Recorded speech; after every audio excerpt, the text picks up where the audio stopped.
Ce matin, nous allons développer, dans le cadre d'une mini-conférence, un thème qu'on a intitulé « Les mots du recyclage, ce que l'on croit savoir et ce qui change tout ». Alors, on pourrait d'abord poser le problème, qui est qu'on se trompe souvent sur ce qui est le mot recyclage.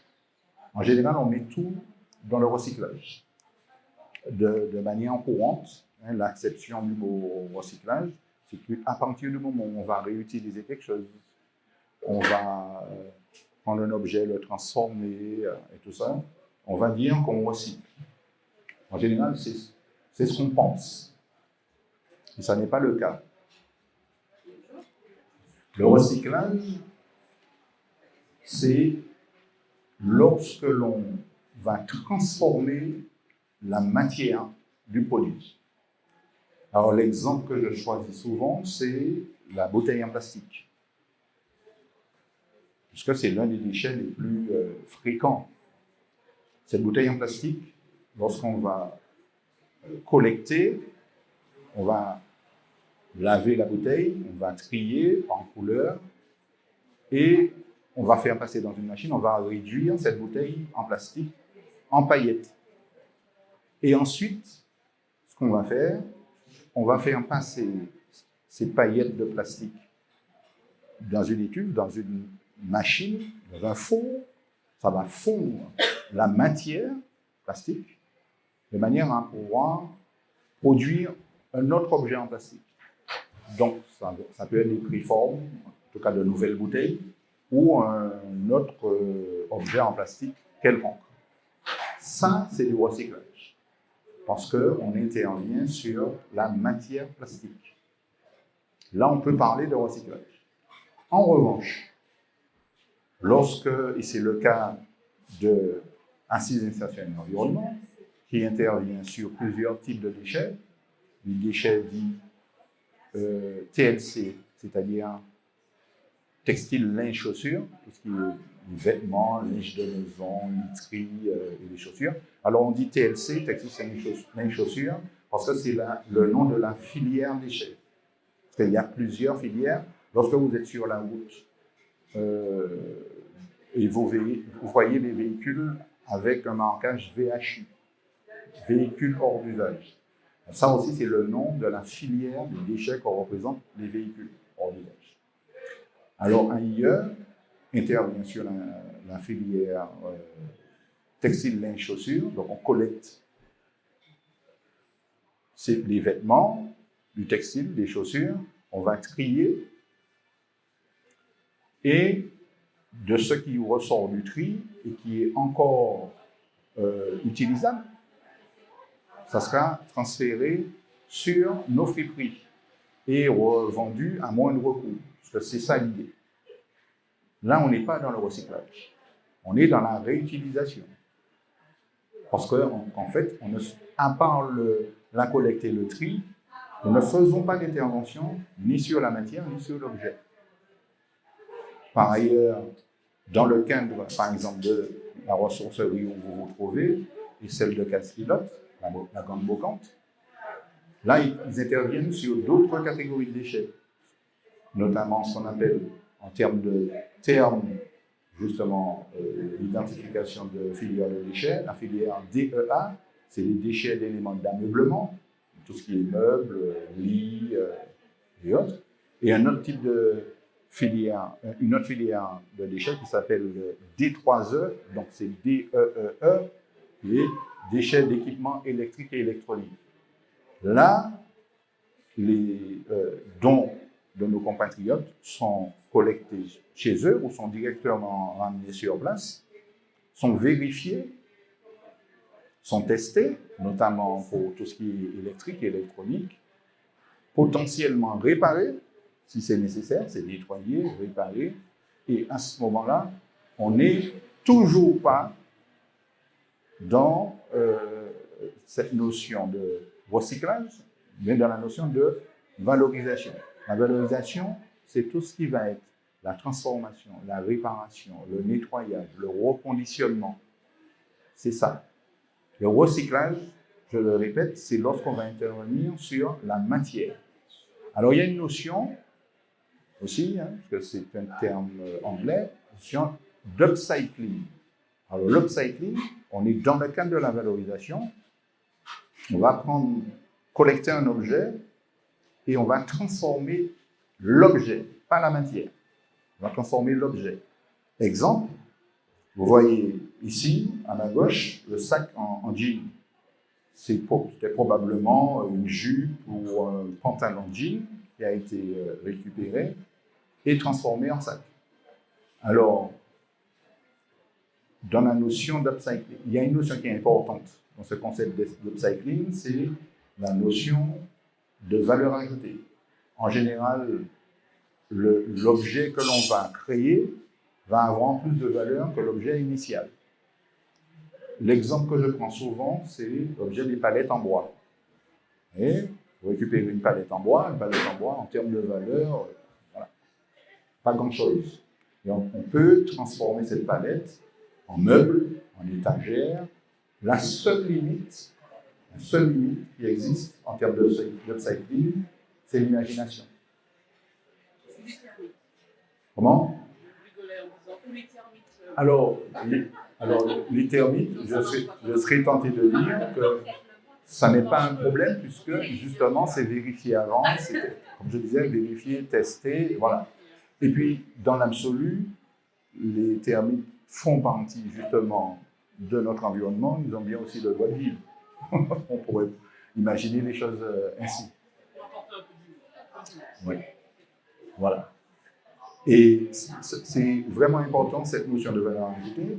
Et aussi, lorsque l'on pratique, parce qu'on a tendance à penser, ça aussi c'est une idée, on va dire, qui est à la dent dure, penser que le recyclage, c'est ce qu'il y a de mieux. C'est le contraire.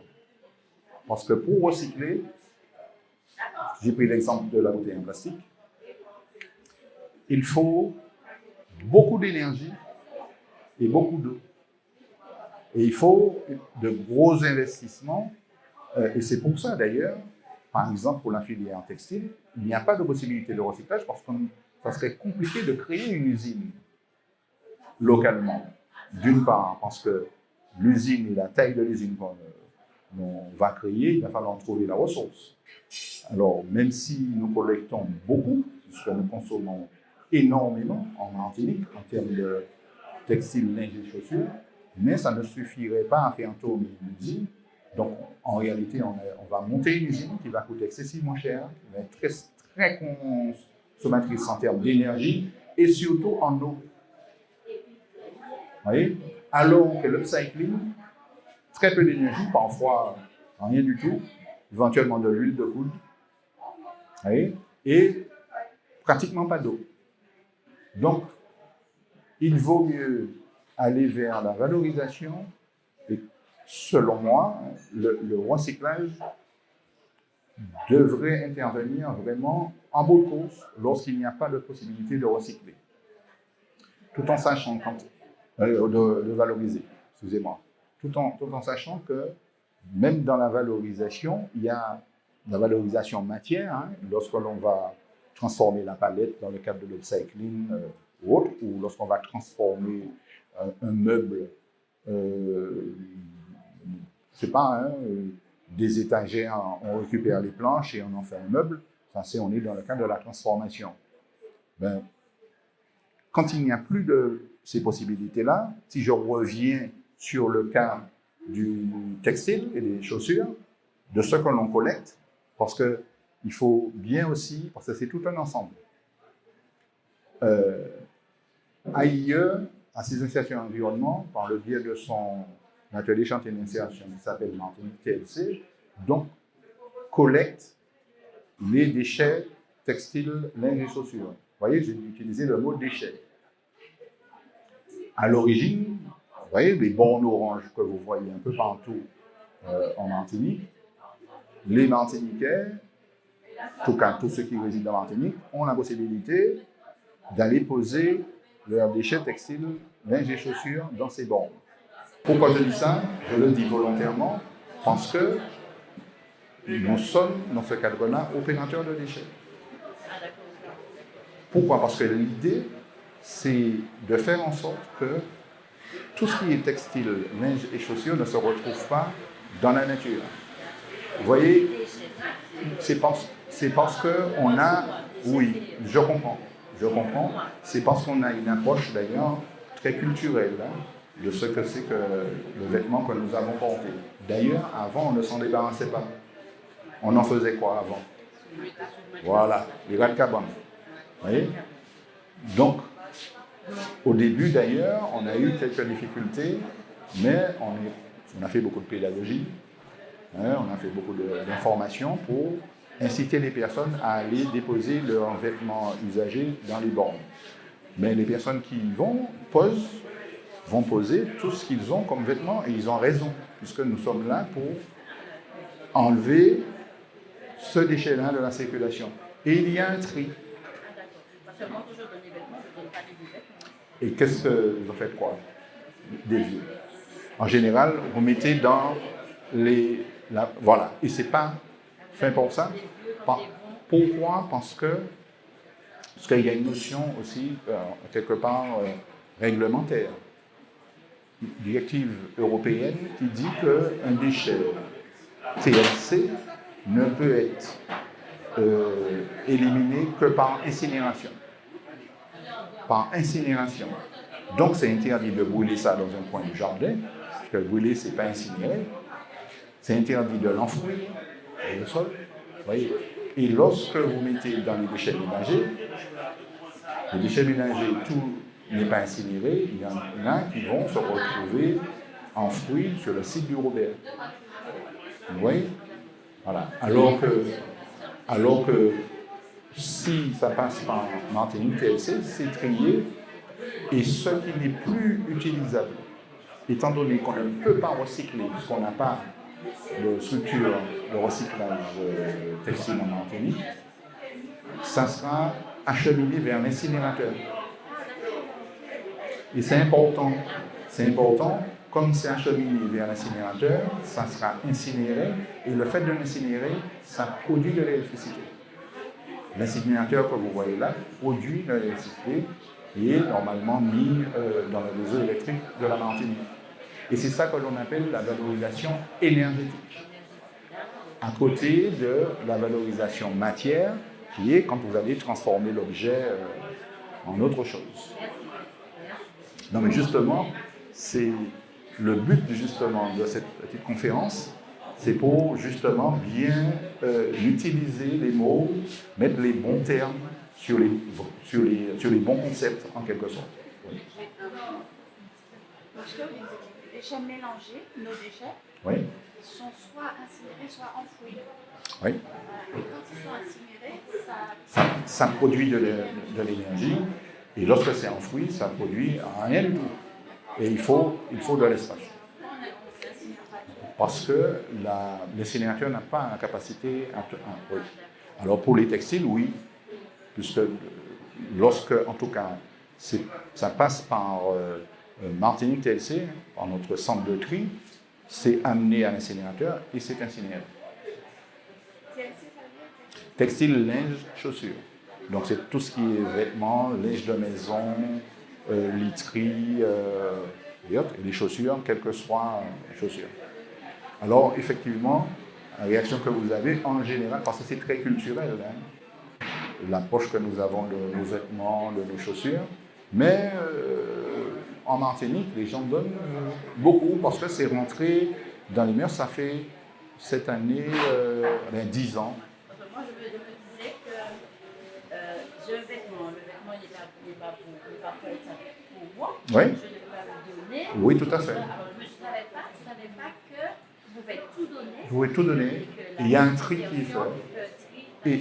Et c'est ça qui est aussi l'un des gros intérêts de la valorisation, et c'est pour ça qu'il est important de bien comprendre les mots, les termes. D'ailleurs, ça fera l'objet d'une mini-conférence tout à l'heure et en début d'après-midi.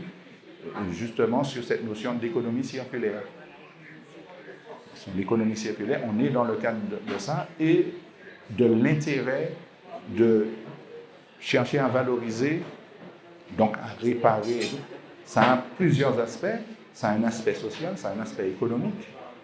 Pourquoi un aspect économique? Parce que tout ce qui est collecté, qui est valorisé, c'est remis en vente. Dans le cadre des friperies ou des ressourceries, à bas coût, ça permet aux personnes qui ont de faibles moyens de pouvoir accéder à des produits pour lesquels ils n'auraient pas accès pour du neuf.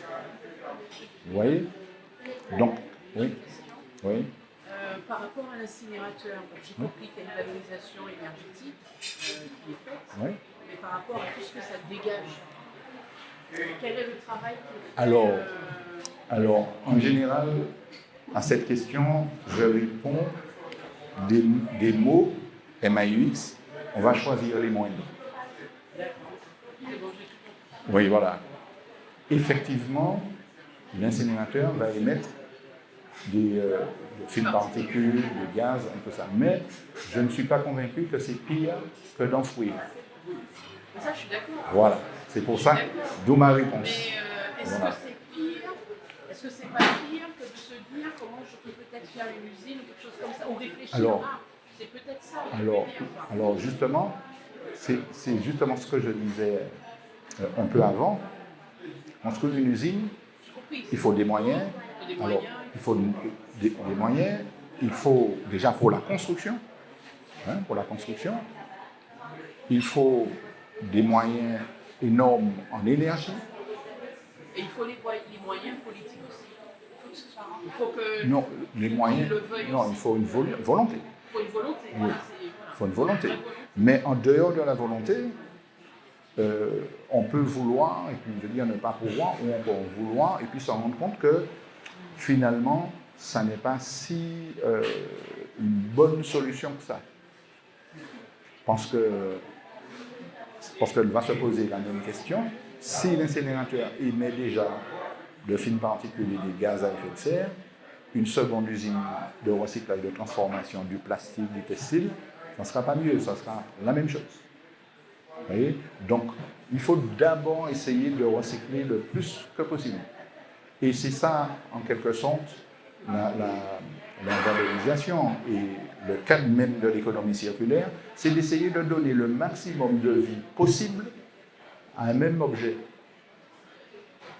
Parce que dans ce qu'on appelle, jusqu'il y a encore quelques années, on était dans ce qu'on appelle l'économie linéaire. L'économie linéaire, c'est quoi? C'est qu'on va extraire des ressources, des minerais, tout ça, du bois. Donc on va extraire des ressources, on va transformer. Donc, pour extraire, on pollue. Pour transformer, on pollue. Ensuite, une fois que c'est transformé, on a produit quelque chose avec ce qu'on a extrait, il faut l'acheminer sur les lieux de vente. Pollution. Sur le lieu de vente, il faut bien faire fonctionner le lieu de vente, c'est aussi une pollution. Et parfois, même dans l'utilisation de l'objet, il y a de la pollution. Et en bout de course, qu'est-ce qu'on faisait en général? On jetait. Résultat, après toutes ces séquences de pollution, on jette, donc on pollue énormément. Donc ça fait accumulation de biens sans utilisation. C'est pour ça qu'à un moment donné, des personnes qui ont pensé, puisque c'est posé le problème du traitement des déchets.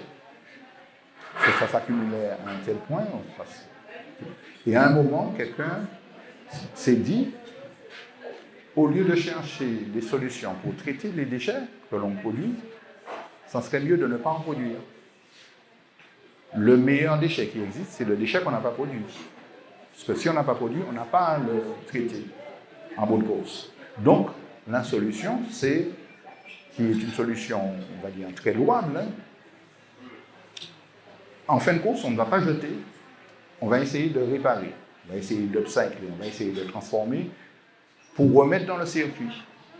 Et plus on va remettre dans le circuit, moins on aura de besoins en minerais, donc on va extraire moins. Vous voyez, c'est cette notion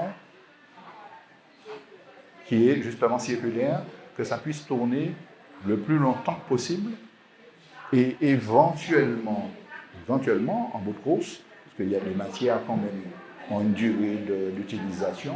Si on prend le cas du carton, par exemple, le carton en général ne peut être recyclé que 7 fois. Donc vous voyez, après 7 fois, il faut en faire quelque chose, donc ça peut être l'incinération. Et essayer de valoriser énergétiquement. En tout cas, tant qu'on peut éviter le recyclage en passant par la valorisation, la transformation, l'upcycling, la réparation, le reconditionnement, tout ça, ce sont des notions qui sont très peu consommatrices d'énergie et d'eau. Vous voyez? Donc, on fait d'une pierre deux coups. Nous protégeons notre environnement, nous mettons, grâce à ces concepts-là, des articles à moindre coût pour ceux qui en ont besoin.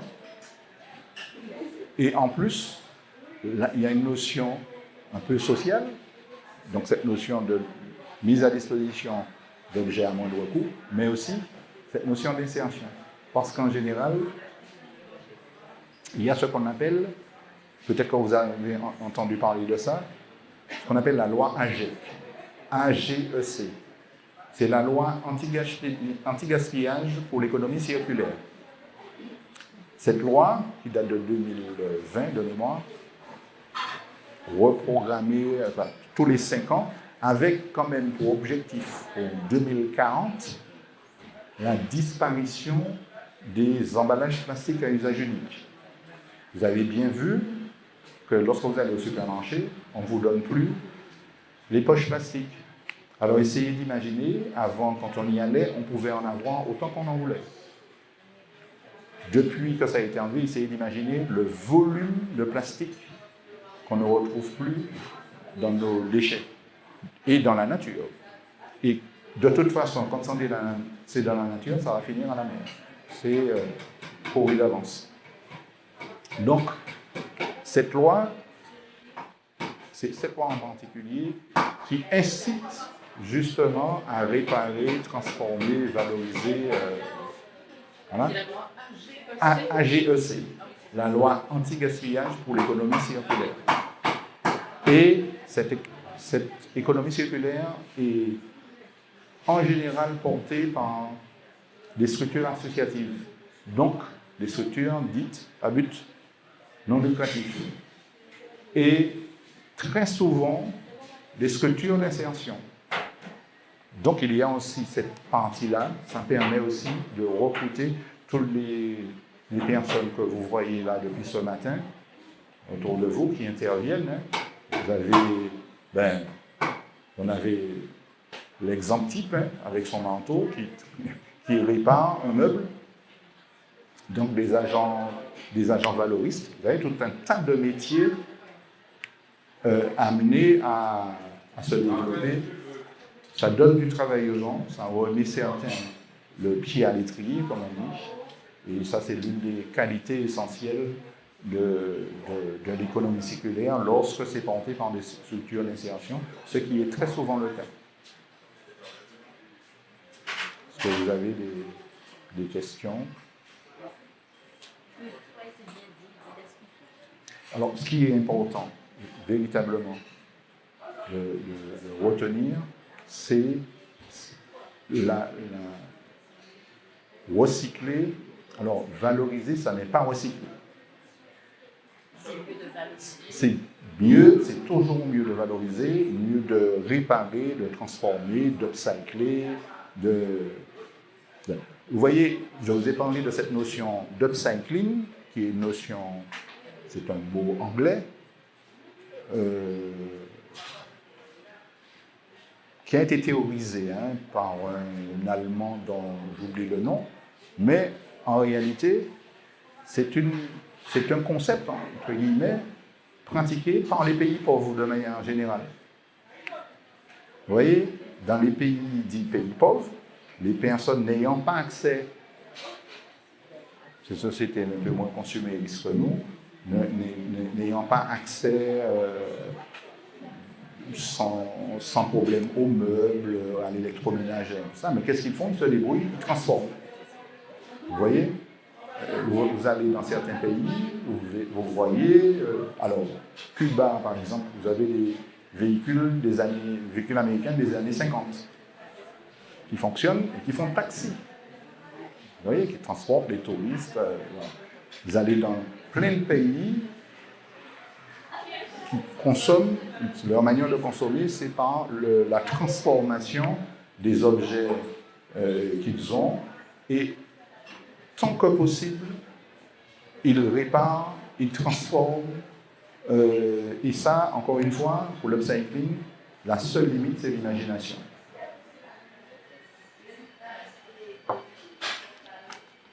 Est-ce que vous avez des questions? Vous voyez, j'ai même noté, pour ne pas oublier, de dire, ce qui change tout, c'est que le recyclage n'est pas toujours la meilleure solution. Vous l'avez bien compris. C'est la valorisation, quelle que soit par la réparation, par la transformation, peu importe. Le réemploi est toujours plus performant parce que c'est une idée reçue que réparer coûte plus cher. On va développer ça dans la conférence suivante. Lorsque l'on répare, lorsque l'on achète du neuf, on va acheter, un électroménager à 60 € qui va durer 2 ans. Vous voyez, la garantie, maintenant, c'est 2 ans. Mais si on achète un objet réparé, donc ça veut dire qu'il est réparable, imaginez qu'on l'achète 2 fois plus cher. On achète 120 €. Mais comme il est réparable, il a une durée de vie de 8 ans, par exemple. Donc l'économie, il est substantiel à ce moment-là. Parce que le prix qui est affiché n'est jamais le vrai prix. C'est-à-dire que c'est le prix que l'on va payer, effectivement, tout de suite, mais on va payer après, hein, parce que qui paye? Encore nous. Voilà. Avec la décroiseur, en commençant par la décroiseur. Non, mais tous les vêtements que vous achetez, vous avez aussi de l'écotaxe dessus. Mais Donc, moi, vous voyez? j'ai une question. Aujourd'hui, je n'arrive pas à trouver sur Internet tous les réparateurs qui travaillent avec... il y a une loi, il y a un organisme agréé. Voilà. Je ne trouve pas les coordonnées, que ce soit le nord, le centre, le sud. Et je ne trouve pas quel opérateur travaille avec tel produit, tel... Impossible. Mais parfois, c'est parce qu'il n'y en a pas. Ah. Oui, mais vous savez, les choses se mettent en place. Si vous revenez, parce que mine de rien, je dis par exemple, pour prendre le cas de Martin TLC, ça doit faire 10 ans. Donc, il y a 10 ans, il n'y avait rien, ou presque rien. Il y avait quand même quelques personnes, voilà, notamment des structures, secours catholiques, secours adventistes et autres. Mais là, nous avons 2 ressources unies. La première doit dater de 2018. Ouais, 2017-2018. Vous avez dû remarquer qu'il n'y a pas si longtemps, jusqu'à l'année dernière, vous voyez des matelas posés sur le bord des routes et ça restait là des mois. Mais c'est parce qu'il n'y avait pas d'opérateur. Il n'y avait pas d'opérateur et ça n'était pas collecté non plus dans les déchetteries. Il n'y a pas d'opérateur. Alors maintenant, il y a un opérateur. L'opérateur, c'est Metal Dog. Donc, il y a un opérateur. Donc, il y a une collecte. Hein, alors, tout en sachant que la filière aussi s'était organisée avec les obligations, notamment le fameux 1 pour 1. Si vous allez acheter un matelas, vous pouvez ramener l'ancien. Si vous achetez un neuf, ils ont l'obligation de reprendre l'ancien. C'est pareil pour l'électroménager. Si vous allez acheter un réfrigérateur chez les vendeurs de la place, vous ramenez l'ancien réfrigérateur, ils sont tenus de le prendre, mais ils ne sont que point de collecte. Après, il y a un opérateur qui va se charger de récupérer, de transformer, de démanteler, éventuellement de recycler. Mais parfois, quand vous ne trouvez pas, très souvent, c'est parce qu'il n'y en a pas. Parce que les choses se mettent en place petit à petit. Alors, je ne sais toujours pas, par exemple, s'il y a un opérateur pour les livres. Voilà. Oui. Oui. Et c'est très compliqué. Et pourtant, il y a un recyclage, une valorisation possible avec les livres, cahiers, le papier, le carton. Mais jusque-là, il n'y en a pas. Alors, nous en recevons beaucoup. Hein. Dans les bornes de collecte, ben, les gens mettent très souvent. Ah oui. Avec les vêtements. Oui. Oui, tout à fait. Donc, dans les bornes de Martinique TLC, les agents de collecte collectent aussi bien ceux qui relèvent du TLC et ce que l'on va appeler du non-TLC. Mais ça peut être, je vous dis, parfois de tout. Hein. Oui, voilà. Mais ça arrive. Mais tout simplement aussi parce que les gens ne trouvent pas d'autre solution. Parce que si ça n'est pas là, ça sera encore une fois dans les déchets ménagers. Parce que les bibliothèques, enfin personne n'en prend. Il faut bien... mais c'est particulier parce que, vous voyez, les livres scolaires, pratiquement chaque année, ça change. Donc ça fait un volume qui n'est pas négligeable du tout. Donc, tant qu'il n'y aura pas un opérateur qui va amener une solution de valorisation ou potentiellement de recyclage, eh bien, ça va se terminer en général dans les déchets ménagers ou encore malheureusement dans la nature. Alors, on me dit que le papier dans la nature, c'est pas bien grave, mais c'est pas le papier en lui-même qui est là, c'est l'encre. Est-ce que vous avez des questions? Oui. En fait, mais est-ce qu'il y a une filière de recyclage ici où ça repart? Les bouteilles dont vous parlez? Alors, il y a effectivement, alors avant, il y avait une usine qui transformait, c'était à Ducos, qui a fermé. Non, qui transformait. Ah si, qui transformait. Et qui a fermé. Et puis là, depuis, j'ai cru comprendre qu'il y a des initiatives, parce que je sais qu'on l'on collecte notamment, il me semble toujours sur le parking de Dillon, et même à l'intérieur, je crois qu'on peut amener le plastique et en échange de bons, voilà, de bons à utiliser évidemment au supermarché. Bien sûr. Voilà. Mais ça, c'est Carrefour qui s'en occupe. Ouais. Ah, c'est Carrefour. Alors, non, je pense que c'est un opérateur qui a, parce que Carrefour, c'est pas son métier. Vous voyez? Donc, je pense qu'ils ont un accord avec justement un opérateur, quelqu'un qui transforme. Alors, je ne sais pas s'ils font du recyclage. Ouais, c'est ça. Voilà, peut-être qu'ils valorisent autrement. Voilà. Et c'est dommage parce que l'usine fonctionnait. Alors, de ce que j'ai pu comprendre, par manque de ressources en plastique. Alors, voilà, c'est sous plastique. Oui, parce que probablement, je ne connais pas les vraiment tenants et aboutissants vraiment de la difficulté, mais peut-être qu'il y a eu un raté sur la communication hein, et la collecte. Parce qu'il faut faire ce travail d'information, de sensibilisation surtout, c'est ça. C'est amener les personnes à avoir un autre comportement de manière consciente. Voilà. Donc je pense que c'est essentiellement là-dessus, puisque, à mon avis, on a du volume.